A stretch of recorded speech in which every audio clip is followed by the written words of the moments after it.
యువత భవిష్యత్తు బాగుండాలి, ఉపాధి అవకాశాల కోసం ఇఫ్కో నిర్మాణం కోసం రైతులు నుంచి మనం సుమారు 2776 ఎకరాల భూమి ఇఫ్కో కర్మాగారం కోసం ఇచ్చున్నారు అధ్యక్ష. రైతులు ఇఫ్కో కర్మాగారం రాకపోవడం వలన అదే భూమి ఇఫ్కో కిసాన్ సెస్గా మార్చడం జరిగింది అధ్యక్ష.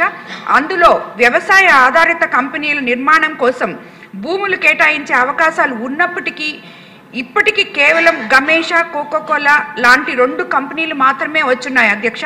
అదేవిధంగా అధ్యక్ష, కృష్ణపట్నం పోర్ట్ మరియు నేషనల్ హైవేకి దగ్గరగా కోవూరు నియోజకవర్గ పరిధిలో ఉన్న షుగర్ ఫ్యాక్టరీ భూములు కూడా ఇప్పటి వరకు నిరుపయోగంగా ఉన్నాయి అధ్యక్ష. ఆల్రెడీ ఇది ముఖ్యమంత్రి గారి దృష్టికి, ఇండస్ట్రీస్ మినిస్టర్ గారి దృష్టికి కూడా తీసుకురావడం జరిగింది అధ్యక్ష.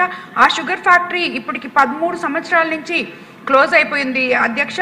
అదేవిధంగా అక్కడ పనిచేసిన ఎంప్లాయీస్ ఎంతోమంది చనిపోతున్నారు అధ్యక్ష. వాళ్ళకి మనం ఇవ్వాల్సిన బకాయిలు ఇచ్చి ఆ 126 ఎకరాలని కూడా మనం రాబోయే రోజుల్లో ఎంఎస్ఎంఈ పార్కులకు కానీ ఏపీఐసి వాళ్ళతో కానీ మాట్లాడి ఉపయోగించుకోవాలని చెప్పి కూడా నేను కోరుకుంటున్నాను అధ్యక్ష.